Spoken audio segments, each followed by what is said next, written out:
मेरी उम्र 16 साल थी, मगर मैं दिखने में अपनी उम्र से बहुत बड़ी लगती थी, क्योंकि मेरा शरीर हरा-भरा था। मेरे सीने पर भी काफ़ी उभार था, इसलिए मैं जवान और खूबसूरत लड़की लगती थी। हम लोग गांव के रहने वाले थे। मैं अपनी माँ-पापा की इकलौती बेटी थी। हमारे गांव के मुखिया ने मुझे देखा तो मेरा आशिक हो गया था। वो मुझसे शादी करना चाहता था, जबकि उसकी उम्र 45 साल थी और मैं 16 साल की। एक रोज़ मुखिया के बंदे मुझे उठाकर ले गए और उस रात को मुझ पर कयामत टूट पड़ी जब मुखिया ने मेरे साथ। मैं वह रात कैसे भूल सकती हूँ, जब शाम के 7 बजे से लेकर 9 बजे तक मेरे पापा के चेहरे पर डर था। उस डर को देखते हुए मैं समझ गई थी कि आज जरूर घर में कुछ गलत होने वाला है। पापा बार बार दरवाजे को कुंडी लगाते और कभी अपने आप को देखते। ऐसा लगता था जैसे पापा अपनी ताकत को आजमा रहे हैं, जैसे पापा जानते हो कि कुछ बहुत बड़ा होने वाला है। तभी मैंने देखा, हमारे घर के दरवाजे पर हल्की सी दस्तक हुई थी। पापा चीखकर माँ से बोले, अंजलि बिटिया को अंदर ले जाओ और कपड़ों वाली पेटी में छुपा दो। यह कहकर पापा ने मुझे माँ की तरफ ढकेला था। माँ मुझे पकड़कर सीधा अंदर ले गई और कपड़ों वाली पेटी में छुपाकर बोली, यहाँ से हिलना मत और सांस लेने की भी आवाज़ बाहर ना आए, वरना हम सब मारे जाएंगे। मैं सोच रही थी कि मम्मा ऐसा क्यों कर रही है, लेकिन फिर जब थोड़ी ही देर बाद जूतों की आवाज़ मेरे कानों में पड़ी तो मैं समझ गई थी, वाकई मेरी और मेरे माँ बाप की जान को खतरा है। दरवाज़ा टूटने की आवाज़ आई थी और फिर एक अजीब दिल दहलाने वाली चीख, जो कि शायद मेरी माँ की थी। उन लोगों ने हमारे घर की खिड़की बर्तन भी तोड़ दिए थे। सभी हमारे घर की तलाशी ले रहे थे। मेरी माँ ने मुझे बहुत ही होशियारी से एक ऐसी जगह छुपाया था जहाँ मेरी खुशकिस्मती थी। यह लोग उस मुझ तक पहुँच नहीं सकते थे। वह भूखे कुत्ते और भेड़ियों की तरह माँ से पूछ रहे थे, तुम्हारी बेटी अंजलि कहाँ है? पापा ने मुझे छुपा दिया था। पापा बोले, मैं नहीं जानता कि अंजलि कहाँ है। वह घर से कहीं भाग गई है, मुझे कुछ भी नहीं पता। वह भागकर कहाँ गई है? एक आदमी पापा को गाली देते हुए बोला, हमें पागल मत बना। वह 16 साल की लड़की कहाँ जा सकती है? तूने ही उसे कहीं छुपाया होगा। मेरा दिल चाहा कि मैं उस पेटी से निकलकर आ जाऊं और अपने पापा को बचा लूं, पर यहाँ मैं चाहकर भी कुछ नहीं कर सकती थी। मैं जानती थी कि उसका अंजाम क्या होगा। मेरा दिल बुरी तरह से काँप रहा था, मगर पापा कुछ वह लोग नहीं कर पाए थे। और फिर गुंडे लोग वहाँ से चले गए थे। उनके जाने के बाद कुछ देर बाद पापा थोड़े थोड़े सुकून से होकर बैठे और मेरी माँ से कहने लगे, बस वह लोग आने ही वाले होंगे, तुम चिंता मत करो। उसके बाद हमें अपनी बेटी की चिंता नहीं रहेगी। यह मुखिया खुद को समझता क्या है? मैंने उसकी जड़ें ना काटी तो मेरा नाम बदल देना। अब मैं यह बातें सुनकर और भी ज़्यादा रो रही थी। माँ को पता था कि जो भी हो रहा है वह बहुत गलत हो रहा है, लेकिन फिर इन्हीं सब बातों के बाद माँ ने मुझे उस पेटी से निकाला और बोली, बेटी तू घबराना नहीं, हम जो भी कर रहे हैं तेरी भलाई और तेरी खुशी के लिए कर रहे हैं। यह कहकर माँ ने मुझे गले से लगाया और पापा माँ ने मुझे गले से लगाया और पापा ने भी मुझे बहुत ज़्यादा प्यार किया। आधा घंटे मेरे माँ बाप मुझे पुचकारते रहे, दुलारते रहे। उनके प्यार की कोई सीमा ही नहीं रही। अपने माँ पापा का अपने लिए इतना प्यार देखकर मैं हैरान हो गई और मैं ज़ोर ज़ोर से रो पड़ी। यह मेरी खुशी के आंसू थे। उसके बाद पापा ने माँ से कहा, अच्छा यह रोना धोना बंद करो और जो कहा है वो करो। फिर माँ ने मुझे खूबसूरत सा जोड़ा पहनाया और मुझे तैयार करने लगी। मुझे समझ नहीं आ रहा था कि माँ ऐसा क्यों कर रही है।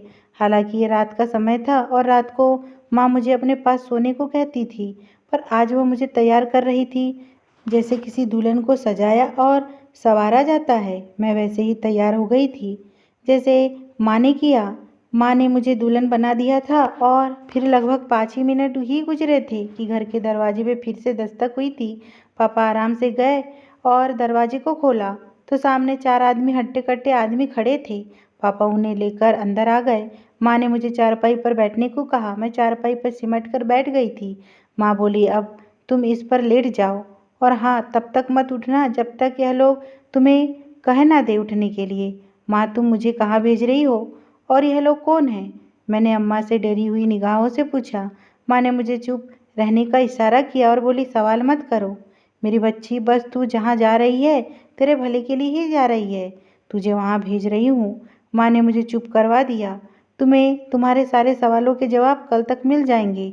और फिर मुझे उस चारपाई पे लेटने को कहा। वह आदमी जो चारों ही नकाबपोश थे, उन्होंने चारपाई को एक-एक कोने से उठा लिया।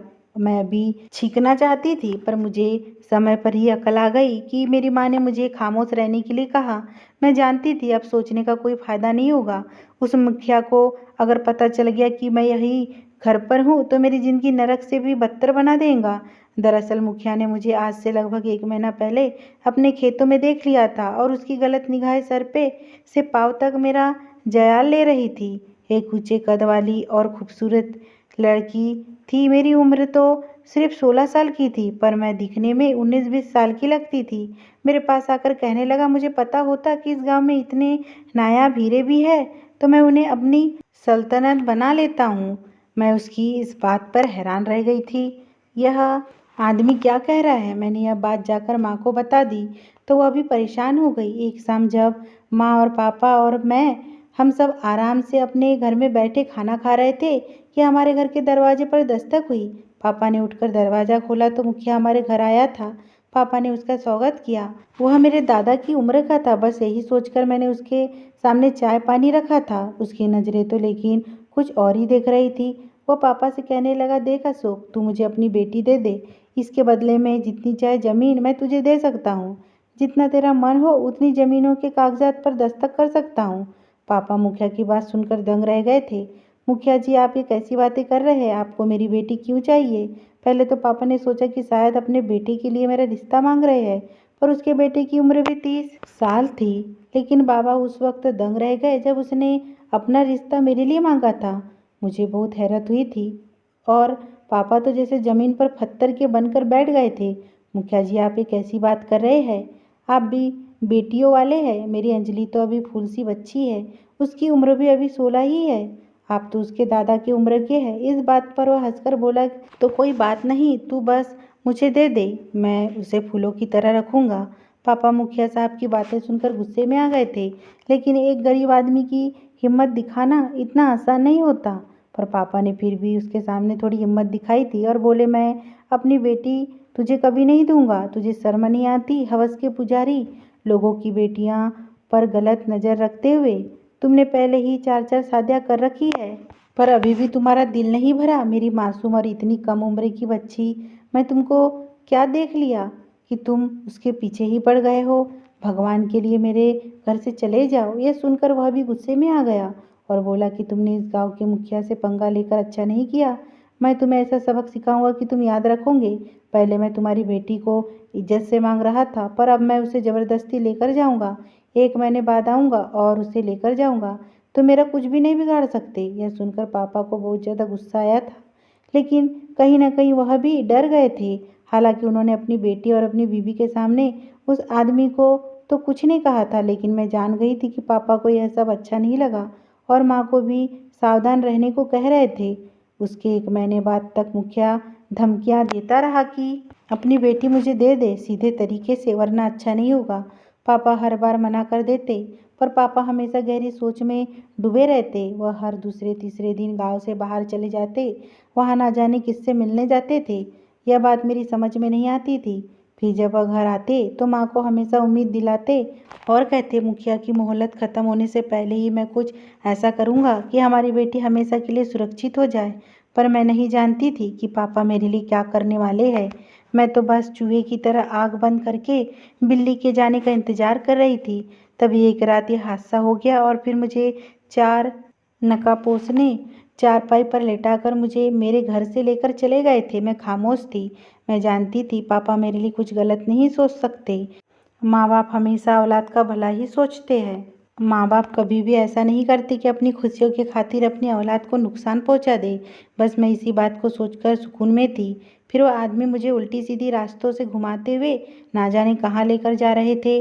मेरा नाजुक सा शरीर चारपाई पर रगड़ खा रहा था। मैं सोच रही थी कि आखिर पापा ने मुझे इन लोगों पर भरोसा करके इतनी दूर कहाँ भेज दिया। तब ये लोग एक दूसरे से बातें करते हुए कहने लगे, हम बहुत थक गए हैं, ऐसा करते हैं यहाँ थोड़ी देर आराम कर लेते हैं, थोड़े बहुत कुछ खा पी कर फिर आगे चलेंगे। उनमें से एक आदमी चीखते हुए बोला, तुम होश में तो हो? तुमने बड़े साहब की अमानत उठा रखी है, अगर उसे कुछ हो गया तो हम सब मारे जाएंगे। अरे मैडम जी, तुम परेशान ना होना, हम तुम्हें एकदम सुरक्षित बड़े साहब के पास पहुंचा देंगे। आदमी ने चारपाई को नीचे ज़मीन पर रखते हुए कहा था। मैं नहीं समझती थी वह लोग मुझे इतनी मोहब्बत और सम्मान क्यों दे रहे हैं। क्या वाकई पापा ने मेरे लिए बहुत अच्छा सोचा था? यह सोच मेरे दिमाग में घूम रही थी कि इन लोगों ने दरिया के किनारे चारपाई रखी है। मैं भी उठकर बैठ गई। अब मुझे यह लोग बिल्कुल भी बुरे और खतरनाक नहीं लग रहे थे। जाहिर है मेरे पापा ने मुझे उनके साथ भेजा था, कोई तो इसमें गहरा राज छुपा होगा। इनमें से 2 नकाबपोश मेरे साथ रुके और बाकी दरिया पर चले गए। शायद यह लोग हाथ मुंह धोने गए थे। फिर मैंने देखा यह लोग दरिया के किनारे खड़े होकर आपस में कुछ बातें करने लगे थे। उन लोगों के चेहरे पर भी शराफत झलक रही थी। मुझे पक्का विश्वास हो गया था कि ये लोग बुरे नहीं हो सकते। फिर मैं क्या जानती थी कि आगे मेरी ज़िंदगी में क्या लिखा है, कितना दर्द और कितनी ठोकरें। थोड़ी देर के बाद यह लोग फ्री होकर कहने लगे, अगर आपको भूख लगी हो तो हमें आपके खाने का कुछ भी बंदोबस्त कर देते हैं। क्या तुम खाओगी? मैंने ना में सर हिला दिया। यह लोग मेरे साथ बहुत अच्छे थे, फिर भी मैं किसी तरह का खतरा मोड़ नहीं लेना चाहती थी, इसलिए मैंने ना में सर हिला दिया। दूसरे आदमी ने पहले को इशारा किया और बोला, देखा तुमने, ऐसे ही इस खानदान की इतनी तारीफ नहीं होती। यह लोग बहुत खुददार टाइप के लोग हैं। मैं उनकी बातें नहीं समझी थी। खैर 10 मिनट के बाद वह चारपाई दोबारा उठाकर चल पड़े थे। मैं भी पहले की तरह आराम से लेट गई थी। अब तो मुझे आदत सी हो गई थी। यह लोग दरिया का पुल पार करने लगे तो मेरा दिल जोर जोर से धड़कने लगा था। मैंने चारपाई को कसकर पकड़ रखा था। लगता है जैसे मैं अभी नीचे गिर जाऊंगी। दरिया पार करके जैसे ही यह लोग दूसरी तरफ आए, मैंने पीछे मुड़कर देखा। मेरा गांव बहुत दूर रह गया था। मेरी आंखों से ना जाने क्यों आंसू बहने लगे थे। अंधेरी रात में मुझे बहुत डर लगने लगा था और अब अपनी माँ पापा की याद भी बहुत आ रही थी। काफ़ी देर के बाद मुझे एक जगह पर लेकर आए। मैं जिस जगह पहुंची थी वह बहुत ही अलग और शांति की जगह थी। एक बड़ी सी हवेली पर मेरी नज़र पड़ी, जहाँ पर रोशनी से जगमगाती हुई हर एक चीज़ थी। हवेली के शानदार दरवाजे पर मुझे उतारा गया था। चारपाई से मैं उतरी ही थी कि एक शोर शुरू हो गया था। छोटे छोटे बच्चे खुशी से मेरी तरफ आ रहे थे। यहाँ लगभग 4 से 5 साल के बच्चे थे। उनके पीछे पीछे एक बड़ी उम्र की औरत भी आई थी, जो लगभग 45 से 46 साल की लगती थी। उसने मुझे देखा तो बोली, आ गई मेरी बेटी, बधाई हो, तुम्हारे कदम इस हवेली में बहुत शुभ साबित हुए हैं।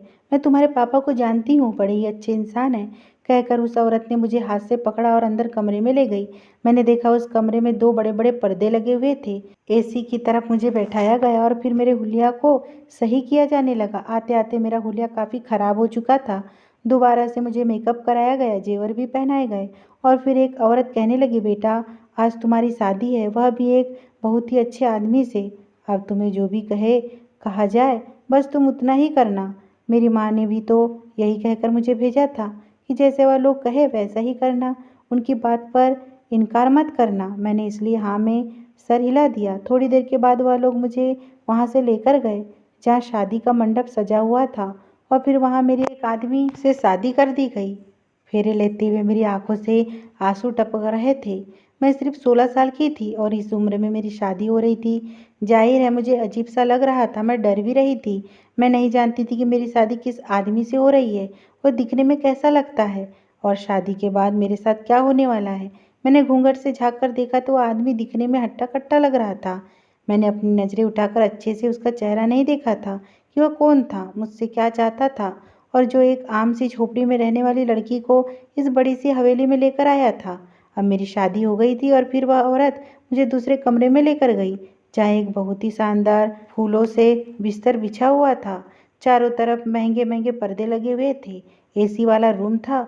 यह सब देखकर मैं तो अंदर ही अंदर बहुत खुश हो रही थी।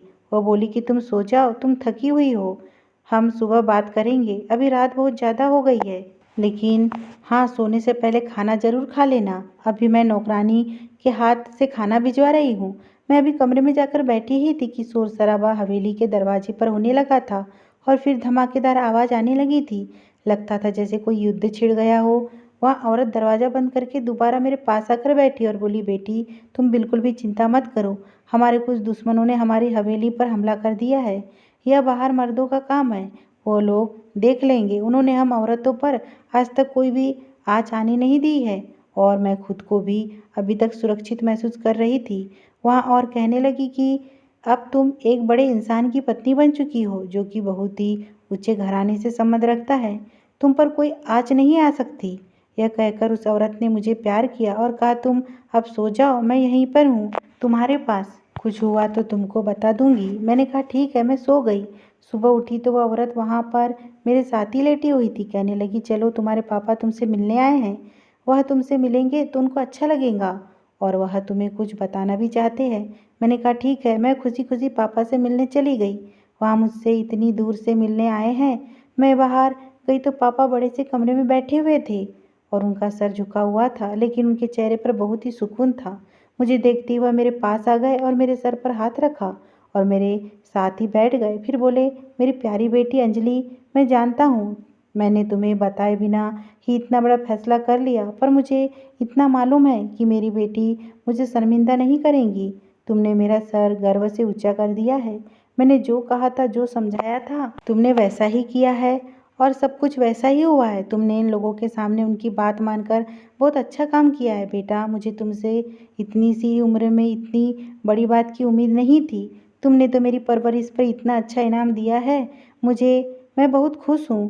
पापा के पास बैठी थी। पापा मुझे प्यार किए जा रहे थे, तभी मेरे सर पर हाथ फेरते तो कभी खुश होकर मुझे गले लगा लेते। मैंने कहा, पापा ये लोग कौन है? उनके साथ मेरी शादी हुई है। पापा बोले, बस बेटा, तुम्हारी शादी जिससे हुई है उसका नाम ठाकुर अभिराज है और वह एक बहुत ही अच्छा इंसान है, तुम्हें बहुत ज़्यादा खुश रखेगा। इस हवेली का वह अकेला मालिक है। पापा कहने लगे, अब मुझे वापस जाना होगा क्योंकि गांव का मुखिया पागलों की तरह तुम्हें ढूंढ रहा है और इस वक्त वहाँ बहुत ही गुस्से में है। उसे लगता है मैंने तुम्हें कहीं छुपा रखा है। घर में आकर उसने पूरे घर की तलाशी भी ली है। तुम्हारी माँ को भी बहुत बातें सुना रहा था, कह रहा था तुम जहाँ पे भी होगी वह तुम्हें ढूंढ लेगा और अब ऐसा नहीं हो सकता। उसकी तबीयत तो अभिराज ने साफ कर दी है। अभिराज के लिए तुम जिंदगी मौत का फैसला हो क्योंकि तुम उसकी इज्जत बन चुकी हो। बेटा, तुम चिंता मत करो। जब तुम अपने पति को देखोगी तो तुम्हें तुम्हारा फैसला बुरा नहीं लगेगा। मेरी आंखों से आंसू बहने वाले थे। मैं खामोश बैठी रही। मैंने किसी भी दुख का इजहार नहीं किया था। मैं अपने पापा को और परेशान नहीं करना चाहती थी। पापा हवेली से चले गए थे। वह औरत फिर मेरे पास आई और बोली, तुम जाकर बाथरूम में नहा लो और नहाकर तैयार हो जाओ। मुझे तुम्हें एक बहुत ही अच्छा उपहार देना है। औरत की बात सुनकर मैं जाकर नहा धोकर तैयार हो गई। उसने मुझे लाल रंग की बहुत ही खूबसूरत साड़ी पहना दी थी और बोली, आज तुम्हारा पति तुमसे मिलने आएगा तो तुम तैयार रहना। मैं खुश हो गई। जिससे मेरी शादी हुई थी कम से कम उसे देख तो लूँ। फेरों के समय मैं उसे अच्छे से देखा नहीं था। मैंने अपने आप को खूब सजाया और उसका इंतजार करने लगी, पर मैं थी तो बच्ची ही। मैं समय से पहले अकल आ चुकी थी। मैं तैयार होकर बैठी थी, तभी दरवाज़ा खुला और मेरा पति जब कमरे में आया तो मैं उसे देखकर दंग रह गई थी। मैंने तो कभी सपने में भी नहीं सोचा था वह एक कम उम्र का लड़का था और उसकी उम्र लगभग 20 से 21 साल ही होगी। उसे देखकर मेरा दिल खुश हो गया। मैंने कहा, क्या आप ही अभिराज जी है? तो वह हंस पड़ा, बोला, हाँ, मेरा नाम ही अभिराज है और अब तुम मेरी पत्नी हो। मुझे तुम पर गर्व है। तुम बहुत ही अच्छे खानदान की लड़की हो। मुझे अपने नस्ल के लिए तुम जैसी लड़की की ही ज़रूरत थी। मैं तो उसकी बातें सुनकर हैरान हो गई थी। उसने जो बातें कही वह मैं सुनते ही रही। वह बोला, हम साल भर बाद भी शादी कर सकते थे, लेकिन तुम्हारे गांव का मुखिया तुम्हारे दुश्मन बन गया था। उसने तुम्हारा जीना हराम कर दिया था, इसलिए शादी बड़ी मजबूरी में करना पड़ा। हम भी ठाकुर लोग हैं और उससे बड़े ठाकुर है और इसलिए वो हमारे सामने अब जबान भी नहीं खोल सकता। मैं उसे सीधा कर दूंगा कि वह यह गांव भी छोड़कर भाग जाएगा। मेरे पति ने मुझे ऐसी ऐसी बातें बताई कि मैं खुशी से फूला ही नहीं समा रही थी। मेरी शादी इतने कम उम्र में हुई थी तो अच्छा ही है, मुझे ज़िंदगी देखने का मौका मिलेगा और मैं अपने पति के साथ बड़ी होगी। उस आदमी के साथ जिसके साथ मुझे अपनी ज़िंदगी गुजारनी है, मैं उसी के साथ रहूँगी तो ज़िंदगी कितनी खूबसूरत होगी। फिर उसने जो बात मुझे आगे बताई वह थोड़ी परेशान करने वाली थी। मैं खामोश थी। वो बोला कि तुम अच्छे ख़ानदान से हो, बस हालात ऐसे बन गए थे। मुझे अपने ख़ानदान के बारे में कुछ पता नहीं था। तब वह बोले, तुम्हारा सम्मान भी एक अच्छे लोग झोपड़ी में रहने पर मजबूर हो गए थे। असल में तुम्हारे बाप ने अपनी पसंद से शादी किसी गरीब लड़की से कर ली थी, जिसकी वजह से तुम्हारे दादा ने उन्हें घर से निकाल दिया और अपनी सारी जायदाद से बेदखल कर दिया था। और दूसरी बात यह है कि मैं तुमसे पसंद की शादी की है। मैंने एक बार तुम्हें देखा तो पहली नज़र में ही तुम्हें दिल दे बैठा था। फिर जब तुम्हारे बाप से रिश्ते की बात की तो उन्होंने बताया कि अभी तुम्हारी उम्र 16 साल है, मगर तुम सिर्फ बस लगती हो 19 साल की। उन्होंने बताया कि यह चीज़ तुम्हें विरासत में मिली है। उनके खानदान की बहुत सी लड़कियां कम उम्र में ही बड़ी लगने लगती थी और फिर मजबूरन ही उनकी शादी करनी पड़ती थी। उन्होंने यह भी बताया कि गांव का मुखिया तुम पर बुरी नज़र रखता है। वह किसी भी समय तुम्हें उठाकर ले जाता और तुमसे शादी भी करना चाहता था। मेरी मजबूरी बन गई थी तुमसे इस उम्र में शादी करना, वरना तुम्हारी जान को खतरा भी था। मेरे पति ने मुझसे कोई बात भी नहीं छुपाई थी। अभिराज ने बताया कि मैंने घर आकर अपने पापा से बात की और तुम्हारे बारे में बताया तो मेरे पापा इस पूरे गांव के बहुत बड़े ठाकुर है और वह अपनों का बहुत ख्याल रखते हैं। दूर दूर तक उनके चर्चे हैं। मैंने उन्हें बताया कि मैं तुम्हें पसंद कर बैठा हूँ और तुमसे ही शादी करना चाहता हूँ। तो पापा ने मुझे समझाया अभी तुम भी कम उम्र के हो और वो लड़की भी, और तुम्हारे पापा और मेरे पापा आपस में बहुत अच्छे दोस्त थे, इसलिए पापा ने मुझे समझाया कि बाद में शादी करेंगे। हालांकि वह तुम्हारी ही अमानत रहेंगी। मैं अपने दोस्त से बात कर लूँगा कि हम समय गुजरने के बाद दोनों बच्चों की शादी करवा देंगे, लेकिन उससे पहले ही वह मुखिया तुम्हारे पीछे पड़ गया, इसलिए जल्दबाजी में हमें यहाँ शादी करनी पड़ी। मेरे ससुर ने उस 45 साल के मुखिया को ऐसा सीधा कर दिया था कि वो अपनी सारी ज़मीन बेचकर वहाँ से दूर चला गया था। अब सब कुछ ठीक हो गया था। हालांकि मेरे पति ने अभी मुझसे कोई रिश्ता ऐसा नहीं बनाया था। उसने कहा था जब तक तुम बड़ी नहीं हो जाती मैं तुमसे पति पत्नी वाला रिश्ता नहीं रखूँगा। और फिर अगले 1 महीने बाद अभिराज लंदन पढ़ाई करने के लिए चले गया था और वहाँ से 5 साल के बाद लौट कर आया था। अब वह एक भरपूर मर्द बन चुका था और मैं भी 22 साल की हो चुकी थी। उसके बाद मुझे दोबारा से दुल्हन बनाया गया था और मेरे कमरों को फूलों से सजाया गया था और मुझे अभिराज के कमरे में बैठाया गया था। आज की रात हमारी सुहाग रात थी। हमने अपनी ज़िंदगी की शुरुआत की थी। अभिराज को पाकर मैं बहुत खुश थी। उसने मुझे ज़िंदगी की सारी खुशियाँ दी थी। दोस्तों, हमारे माँ बाप कभी हमारे बारे में गलत नहीं सोचते और ना ही करते हैं। वह हमेशा मेरा भला ही चाहते थे, इसलिए अपने माँ बाप पर आँख बंद करके भरोसा कर लेना चाहिए। अगर ये स्टोरी आपको पसंद आई हो दोस्तों, चैनल पे नए हो तो प्लीज़ चैनल को सब्सक्राइब कीजिए और वीडियो को लाइक कीजिए। धन्यवाद।